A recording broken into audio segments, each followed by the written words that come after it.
Buenos días, buenas tardes. Aquí estamos de nuevo haciendo un video. Ya estamos, hoy día era el último día de propaganda, para que usted sepa. Porque estamos en elegir una constituyente a los que van a redactar la nueva constitución. Se eligen el 7 y el 4 ya se termina toda la propaganda, según dicen. Pero aquí aquí se pasa de todo, pasa de todo. En este país donde la democracia es un mito, una cuestión ficticia, que da cierta participación, pero que al final, cuando es necesario tomar medidas, están los grandes ahí en el poder y ellos deciden no hacerlo o hacerlo. Y no me refiero al poder político, porque aquí tenemos el poder económico, que es el más grande, y que es el que dirige el país, no hay otro. El gobierno es como un administrador, se le deja hasta poca plata para que administre poco, y bueno, para que las cosas continúen y no haya una revuelta, una insurrección, que los trabajadores se den cuenta que están siendo explotados. En fin, el Estado está para eso, para aplastar los posibles movimientos que surjan de esta terrible esquilmación que se hace a los trabajadores chilenos y a todos los trabajadores del mundo, naturalmente. Así que prohíben la propaganda, pero usted lo llaman por teléfono, ¿sí?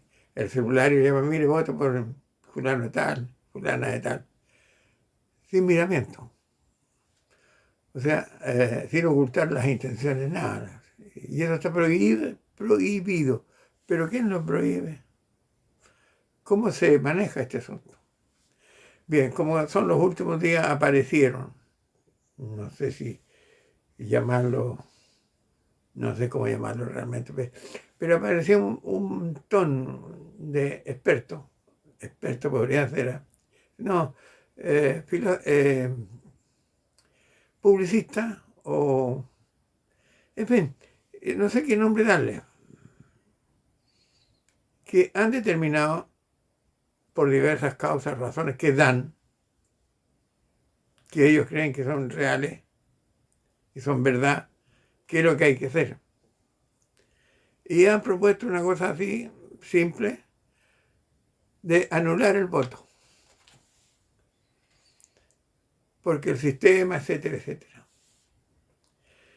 Y entonces, y sobre todo gente que ha sido de izquierda, fue de izquierda, y nos vienen a contar entonces ahora el cuento que no hay que votar por los candidatos de la izquierda o del progresismo, porque este es un engaño que se está haciendo. Porque esto de todas maneras no va a cambiar nada, según la opinión de ellos. Y que votar por una de las opciones, o sea, votar por una de las opciones, está claro eso, por ejemplo, la lista D, sería inútil. Porque de todas maneras va a ganar la derecha y ellos van a hacer la constitución. Y en el caso que logremos un número determinado de consejeros, estos consejeros podrán tener las mejores intenciones, pero hay una comisión ahí que es de los, no sé, se llama de las cuerdas, no sé qué, de los bordes, que es así que va a hacer posible que siga la constitución tal como está. No sé si me entiende, ese es el problema central. Estos señores han descubierto, diría yo, la pólvora. Es como si todos los demás nos supiéramos que estamos viviendo en el sistema capitalista, con reglas del sistema capitalista, con una constitución pinochetista, hecha por los pinochetistas a sangre y fuego. A sangre y fuego. Y que fue, cuando se votó era un papel blanco, con el carnet le cortaban la punta, el papel era transparente casi, Y entonces vivíamos bajo el terror, y militares por aquí, militares por allá, así que la gente votó como pudo, algunos. Y sacamos votos en contra de esta constitución. Tampoco votó la mayoría porque había una cosa ya que habían hecho tiras, quemados, incendiados, no sé qué, los papeles estos del servicio electoral, del CERVEL, o sea, donde uno estaba inscrito, lo hicieron, eso se eliminó. O sea, usted votaba solamente con su carnet. ¿Me entiende? Algo más perverso, algo más terrible que eso. Así lo hicieron. O sea, no había ni un control de nada. Y aprobaron esta constitución que tenemos hasta hoy día. Y bajo esa constitución estamos jugando esta nueva posibilidad de tener una constitución de otro tipo. De otro tipo. O sea, así fue, mire. Y yo me acuerdo, porque no sé si el año 58, 1958 estoy hablando, la mayoría de los partidos, fuera, creo que el único partido que no estuvo de acuerdo en esto fue el Partido Conservador, se cambió la ley electoral. Y se transformó entonces lo que se llamó la célula única, que ya era más limpio, era más presentable y realmente podía diversificar las fuerzas que tuvieran en el Congreso. Porque el anterior sistema era bárbaro, así con todo lo que había. Nos tocó vivir ese sistema. Se robaban las urnas de votos, se robaban los votos que habían puesto en las urnas, el secreto, donde uno votaba secretamente. Se robaban todos los votos, dejaban los votos de la derecha nomás. Y no había posibilidad, muy pocos, ¿cómo se llama?, apoderados que pudieran defender los votos de la izquierda, nada. Y en ese tiempo, entonces, cualquiera sería elegido. Dependía de quién estuviera en el CERVEL o en las organizaciones en que organizaban las elecciones. Yo digo CERVEL porque como estaban así. Bueno, eso era lo que había. Y se logró entonces una lucha de todos los partidos, entre ellos el Partido Comunista, Socialista, Radicales, en fin, transformar eso y esta ley de la célula única. Que mejoró mucho, porque antes, y usted, existía el carneraje, no sé creo que el carneraje, llevaban a los pobres campesinos, a los trabajadores obreros en camiones, a los lugares de votación. Les daban el voto marcado. ¿Me entiende? Con la preferencia del señor que iba de candidato, de los patrones, en fin. Y le daban o medio billete, ¿me entiende? O le daban un zapato. Y entonces lo mandaban a votar. Sí, por casualidad, por esa cosa del destino, el patrón no salía elegido, quedaba usted con un zapato nomás. No había más. Y había otras cosas más terribles. En el barrio donde yo vivía había un sitio de leazo grande, como de una cuadra, pero que tenía cerco, estaba cercado así. Y ahí, el mismo día, si yo estoy hablando de una de las elecciones tantas que vimos, entraba gente y salía, y el olor asado era espantoso. Campesinos saliendo a votar, regresando, tomando, comiendo.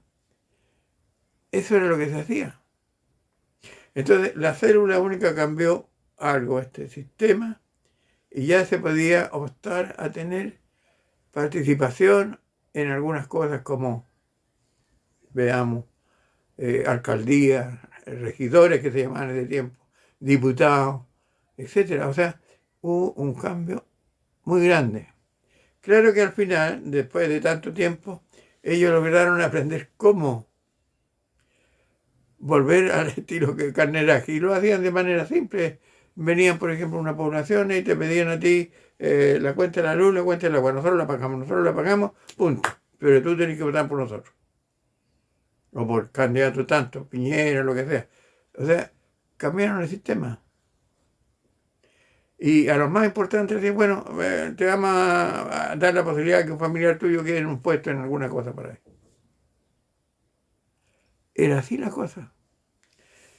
Contra eso hemos venido luchando muchos años. Contra ese sistema de elecciones. Porque mire, ahora eligieron, para que los que no se dan cuenta o hablan del voto nulo, eligieron las circunscripciones de senadores, que son las más difíciles. Las más difíciles de visitar, porque son extensas. Y que a veces no hay buena locomoción para una u otra parte. Entonces cuando nos vienen y nos dicen, no, sí, esto, no hay que, ¿cómo se llama? Ratificar el sistema o no, justificar el sistema o aprobar el sistema, ¿qué? ¿Y dónde estamos viviendo? ¿En qué país vivimos? En este país donde hay este sistema y contra este sistema estamos combatiendo, contra las armas de este sistema estamos combatiendo. Y lo que nosotros tenemos que hacer es buscar la forma, los métodos que nos permitan superar y pasar por encima de estas normas que dicta el sistema. Y si usted me dice, no, es que nulo, no reconozco el sistema, usted lo que no reconoce realmente es que la cosa, sin oposición ninguna, de ningún tipo, simplemente va a seguir igual y peor. Porque desde que ganaron el 4 de septiembre del año pasado, ellos se han portado en la forma más terrible. Y han pasado la ofensiva y gritan y despotrican y hablan contra el gobierno, no aprueban las medidas que tiene el gobierno, no aprueban el salario mínimo de 500.000 pesos, no aprueban la pensión única garantizada, no aprueban los dineros para los hospitales, no aprueban nada. No aprueban nada. Y ahora, mire, dejaron para después del 7, o sea, después, viendo si ganan o no pierden, la cosa de la pensión única garantizada, que es la previsión social más justa que puede haber hoy día en el país, que debiera haber, pero ellos la rechazan. Entonces, no nos vengan con ese cuento, que no sabemos dónde vivimos y que anular sería como un alegato en contra de este. No, anular simplemente es ayudar a los grandes empresarios a seguir gobernando el país sin ningún tapujo, sin nada. Eso nomás, eso le quería decir.